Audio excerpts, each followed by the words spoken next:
Hello friends, कैसे हैं आप सब? बिल्कुल मस्त।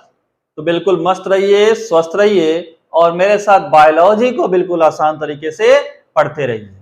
ठीक है, तो आ गया हूं मैं आज लेकर class 12 biology chapter number 1 reproduction in organism का लेक्चर नंबर 3।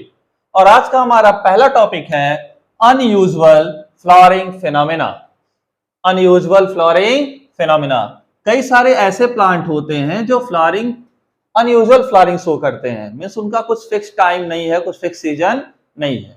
ऐसे दो एग्जाम्पल हमारे एनसीईआरटी में दिए हुए हैं। पहला एग्जाम्पल है बैम्बू प्लांट।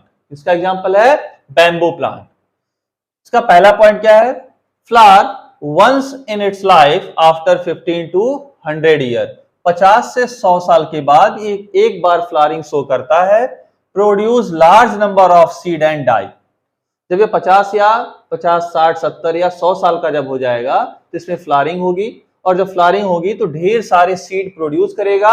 उसके बाद ये प्लांट अपने आप डाई कर जाएगा, खत्म हो जाएगा। कौन? Bamboo plant. तो बैम्बू प्लांट में एक ही बार फ्लावरिंग होती है, वो भी जब ये 50 या 100 साल के बीच में रहता है तब। Second example is Strobilanthes kunthiana. इसका कॉमन नेम है Neela Kurinji. Flower once in 12 year. इसमें 12 साल में एक बार फ्लावरिंग होती है। एनसीईआरटी में जो डाटा दिया उसके अकॉर्डिंग सितंबर अक्टूबर 2006 में फ्लावरिंग हुई थी। उसके बाद कब हुई होगी? सितंबर अक्टूबर 2018। एंड उसके बाद कब होगी? अब सितंबर अक्टूबर एंड 2030 में। क्लियर है? कहां पाए जाते हैं ये? केरला, कर्नाटका एंड तमिलनाडु। याद रख सकते हो आप, KKT। नीला कुरंजी कहां पाया जाता है? KKT में, Kerala, Karnataka and Tamil Nadu. Now it form blue stretches. Blue, नाम में ही नीला कुरंजी, नीला, ये नीले कलर के होते हैं, ब्लू कलर के होते हैं। और जहां ये पाए जाते हैं वहां पे ये लगता है जैसे नीले कलर की कालीन बिछी हो। स्ट्रेचेस मीन्स कालीन, कालीन। तो जहां ये होंगे बिल्कुल नीला नीला, दूर तक बिल्कुल नीला दिखाई देगा। They form blue stretches. तो this both are examples of unusual flowering phenomena. Note कर लीजिए जल्दी से इसको।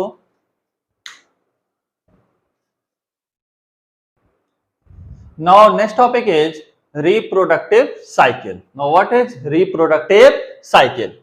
Female of placental mammal. जो प्लेसेंटल मैमल होते हैं उनकी जो फीमेल होती है, प्लेसेंटल मैमल क्या? ऐसे मैमल जिसमें प्लेसेंटा का फॉर्मेशन होता है ड्यूरिंग एम्ब्रियोजेनेसिस।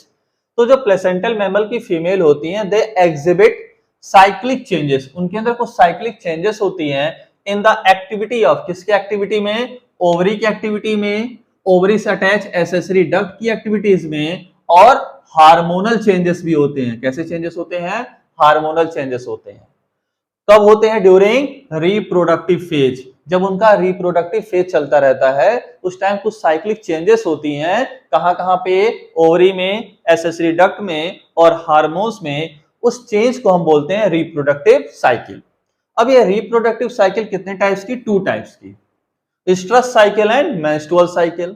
कब स्ट्रेस साइकिल बोलोगे और कब मेंस्ट्रुअल साइकिल बोलोगे? तो अगर साइकिल नॉन प्राइमेट्स में चल रही है, किसमें चल रही है? नॉन प्राइमेट्स में चल रही है, जैसे cow, sheep, tiger, dog, deer, rat etcetera, तो आप बोलोगे स्ट्रेस साइकिल। और अगर वही साइकिल प्राइमेट्स में चल रही है, जैसे ह्यूमन, मंकी या एप्स, तो आप बोलोगे menstrual cycle. Now what is primates? Primates वो होते हैं जो अपने फोर लिम्ब को एज अ हैंड यूज करते हैं और जिनके पास वेल डेवलप ब्रेन होता है, उन्हें हम बोलते हैं प्राइमेट्स। तो this is the difference between stress cycle and menstrual cycle. Stress cycle किसमें चलता है? नॉन प्राइमेट्स में। मेंस्ट्रुअल साइकिल किसमें? प्राइमेट्स में। And this is reproductive cycle. Note करिए इसको। हो गया? Now on the basis of reproductive cycle, organism are classified into 2 categories. Reproductive cycle के बेसिस पे ऑर्गेनिज्म को 2 कैटेगरी में क्लासिफाई किया गया। एक को बोला गया सीजनल ब्रीडर। क्या बोला गया? Seasonal breeder, seasonal breeder. और एक को बोला गया continuous breeder, continuous breeder. Seasonal breeder क्या होते हैं? सीजनल ब्रीडर वो हैं जो एक पर्टिकुलर सीजन में ही ब्रीडिंग करते हैं, मींस रिप्रोडक्शन परफॉर्म करते हैं। And continuous breeder throughout their reproductive phase, वो हमेशा रिप्रोडक्शन परफॉर्म कर सकते हैं। Now what is seasonal breeder? Organism perform reproduction और exhibit cyclic changes during favorable season। जब सीजन या कंडीशन इनके लायक होगी, इनके अकॉर्डिंग होगा, तब ये रिप्रोडक्शन परफॉर्म करेंगे, तभी इनके अंदर साइक्लिक चेंजेस होंगे। एग्जाम्पल इसका जनरली डॉग, ठीक है। Now what is continuous breeder? They are reproductively active throughout reproductive phase। जब तक इनका रिप्रोडक्टिव फेज चलेगा तब तक ये क्या रहेंगे? रिप्रोडक्टिवली एक्टिव रहेंगे, मींस रिप्रोडक्शन को परफॉर्म कर सकते हैं। दे आर कॉल्ड कंटिन्यूअस, लगातार ब्रीडिंग कर सकते हैं, कंटिन्यूअस ब्रीडर हैं। Example humans. Clear difference between seasonal and continuous breeder? Seasonal breeder particular season में ही ब्रीडिंग करेगा, एक पर्टिकुलर टाइम आएगा, उसके फेवरेबल कंडीशन आएगा तभी ब्रीडिंग करेगा। लेकिन कंटिन्यूअस ब्रीडर क्या होगा? Throughout their life, throughout their reproductive phase, जब तक उसका रिप्रोडक्टिव फेज चलेगा तब तक वो ब्रीडिंग कर सकता है। नोट करिए।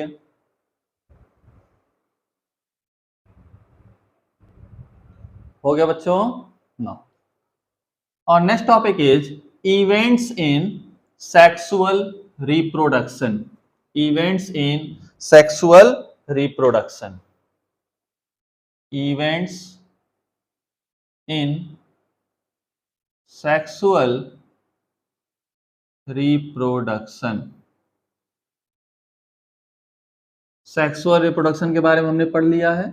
अब पढ़ेंगे इवेंट्स इन सेक्सुअल रिप्रोडक्शन। क्या क्या इवेंट होते हैं सेक्सुअल रिप्रोडक्शन में? तो मेनली सेक्सुअल रिप्रोडक्शन में 3 इवेंट्स होते हैं। कितने इवेंट्स? 3 इवेंट्स होते हैं। पहला pre fertilisation, second one is fertilisation,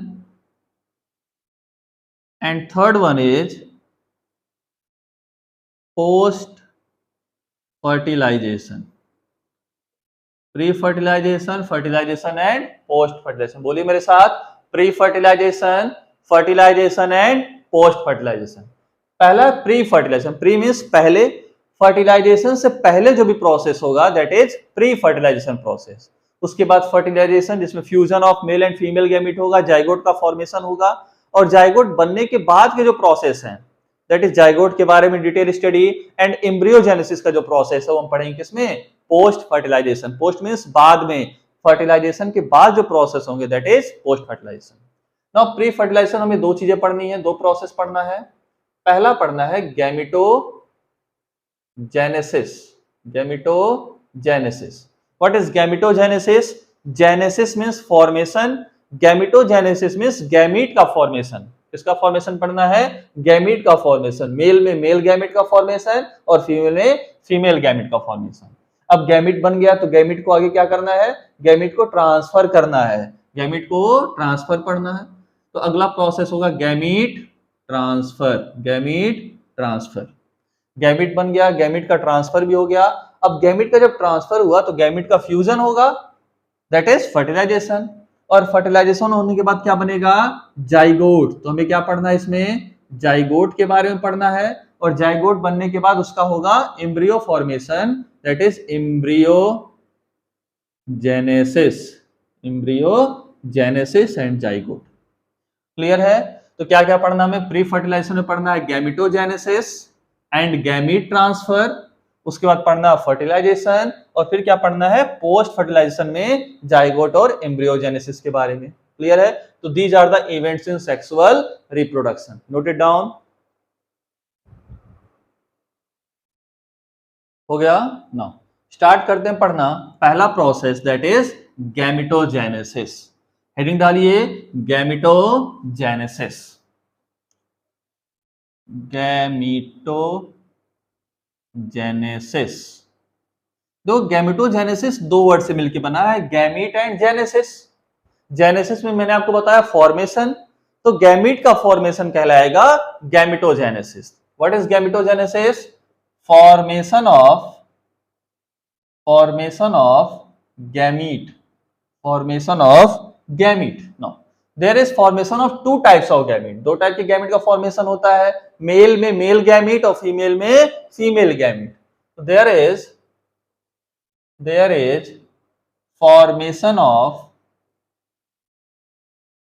two types of gamete, two types of gamete. First one is male gamete and second one is female gamete, male gamete and female gamete. अगर human की बात करें, humans की बात करें, अपनी बात करें, तो हमारे में मेल गैमेट को बोलते हैं स्पर्म एंड फीमेल गैमेट को बोलते हैं ओवा। Male gamete sperm and female gamete ओवा।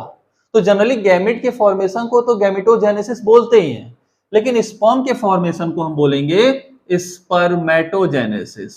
Spermatogenesis, genesis means formation, sperm का फॉर्मेशन कहलाएगा स्पर्मेटोजेनेसिस।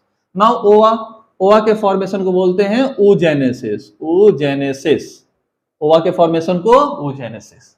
तो मेल में होगा spermatogenesis, male human spermatogenesis and male female human oogenesis। Clear है? तो this is gametogenesis. Now note करने वाली बात क्या है, दैट गैमीट्स आर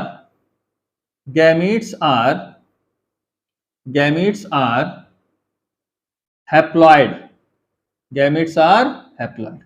सेल में जो भी क्रोमोसोम का नंबर होगा, गैमीट में उसका हाफ नंबर ही ट्रांसफर होगा, that is it have n number of chromosome. इसमें क्या होते हैं?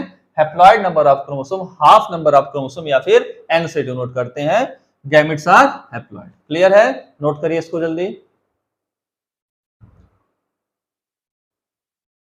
हो गया? चलो बहुत अच्छे, ऐसे ही आराम से पढ़ते रहो, बायोलॉजी के सारे डाउट क्लियर होते रहेंगे बहुत ही इजीली, और सारे चैप्टर ऐसे धीरे धीरे मैं आपको बड़े आसानी से सिखा दूंगा। ठीक है? तो बायोलॉजी बिल्कुल आसान है, टेंशन मत लीजिए। ठीक है? Now on the basis of shape and size of gamete, on the basis of shape and size of gamete, organism are classified into two categories। Gamete के शेप और साइज के अकॉर्डिंग ऑर्गेनिज्म को दो part में divide किया गया, दो category बनाई गई। First category is homogamous, homogamous बोलिए या isogamous, isogamous. And second category is heterogamous, heterogamous. What is homogamous? Shape, जैसे लिखो आप, both male and female gamete have same shape and size. We cannot differentiate between them. हम उनके बीच में कोई differentiation नहीं कर पाएंगे। जैसे example Cladophora, Cladophora this is an algae. क्या है? एक एल्गी है। इसके मेल और फीमेल गैमेट को देख के आप डिफरेंशिएट नहीं कर पाओगे कौन मेल और कौन फीमेल है। ठीक है? अब बताओ कौन मेल कौन फीमेल? ये मेल, ये मेल, या ये फीमेल, ये फीमेल। आप डिफरेंशिएट बिल्कुल भी नहीं कर पाओगे कौन मेल है कौन फीमेल है। दिस इज होमोगैमस कंडीशन, या आप बोल सकते हो होमोगैमी कंडीशन, होमोगैमस या homogamy condition. Now what is heterogamous? Both male and female gamete have different shape and size. Shape and size. We can easily differentiate. हम आसानी से उसको क्या कर पाएंगे? डिफ्रेंशिएट कर पाएंगे। Example number 1, Fucus. Fucus is an algae. Fucus क्या है? एक एल्गी है। क्लेडोफोरा भी एक एल्गी है, लेकिन एग्जांपल किसका? होमोगैमस का। फ्यूकस भी एक एल्गी है, लेकिन एग्जांपल किसका है? हेटेरोगैमस का। This is female and this is male. आप डिफरेंशिएट करो, बिल्कुल डिफरेंशिएट कर पाओगे यहाँ पे। सेकेंड एग्जांपल इज ह्यूमन या homo sapien. This is ova and this is sperm. आप यहाँ पे डिफरेंशिएट कर पाओगे। This is heterogamous condition and this is homogamous condition. Clear है? नोट करो जल्दी।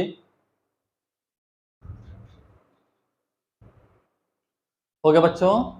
Now next topic is sexuality in organism. किसकी बात करेंगे हम? Sexuality in organism. तो सबसे पहले बात करते हैं sexuality in plant.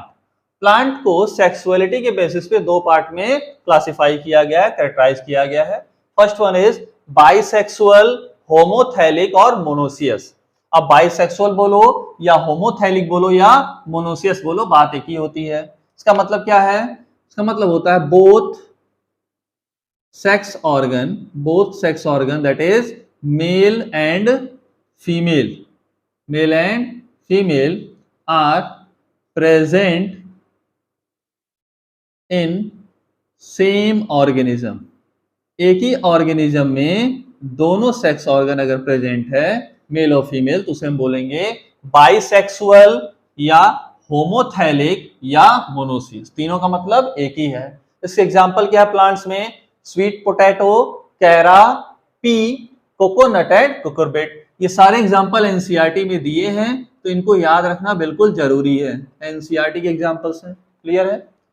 Now second classification is unisexual बोलो या हेटेरोथैलिक बोलो या डायोसियस बोलो। इसका मतलब क्या होगा? दोनों सेक्स ऑर्गन अलग अलग बॉडी में प्रेजेंट होंगे, मेल अलग होगा और फीमेल अलग होगी। इसके एग्जांपल क्या है? डेट पाम मींस खजूर, पपाया एंड मार्केंसिया। एनिमल्स में अगर बात करो तो एनिमल में बाइसेक्सुअल के लिए एक टर्म और यूज किया जाता है, दैट इज हर्माफ्रोडाइट भी आप यूज करते हो बाइसेक्सुअल के लिए। इसके examples earthworm, sponges, phylum Porifera, class 11 में पढ़े होंगे, लीच एंड टेपवर्म। ये सारे एग्जांपल किसके हैं? बाइसेक्सुअल मींस एक ही बॉडी में दोनों सेक्स ऑर्गन होंगे। यूनिसेक्सुअल के एग्जांपल ढेरों हैं, ह्यूमन, कॉकरोच एटसेट्रा। क्लियर है? तो this is sexuality in organism. Note करो जल्दी से। हो गया बच्चों? ये था sexuality in organism.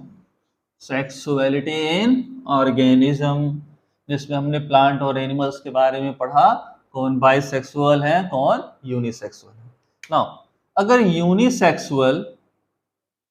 Unisexual male flower हो, अगर हम बात करें फ्लावरिंग प्लांट की, किसकी बात करें? फ्लावरिंग प्लांट की, तो यूनिसेक्सुअल मेल फ्लावर अगर है तो उसे हम बोल देंगे स्टेमिनेट। क्या बोलेंगे? स्टेमिनेट। और अगर यूनिसेक्सुअल फीमेल फ्लावर है तो उसे हम बोलेंगे पिस्टिलेट। क्या बोलेंगे?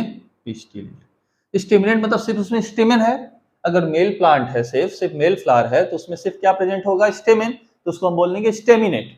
और अगर फीमेल फ्लावर है, सिर्फ फीमेल पार्ट उसमें है, तो क्या होगा? पिस्टिल या कार्पेल, तो उसको हम बोल देंगे पिस्टिलेट। क्या बोल देंगे? पिस्टिलेट। क्लियर है बातें? तो आज की वीडियो लेक्चर को ही एंड करते हैं। बाकी बचे हुए टॉपिक्स को आगे आने वाले वीडियो लेक्चर में कवर किया जाएगा। तब तक आप रिवीजन करते रहिए, सारे टॉपिक्स को अच्छे से पढ़ते रहिए, और जो भी आपके डाउट्स हो कमेंट सेक्शन में पूछते रहिए। क्लियर है सारी बातें? मजा आया आज पढ़ के? बहुत अच्छे। तो please share and subscribe my channel. Thank you so much.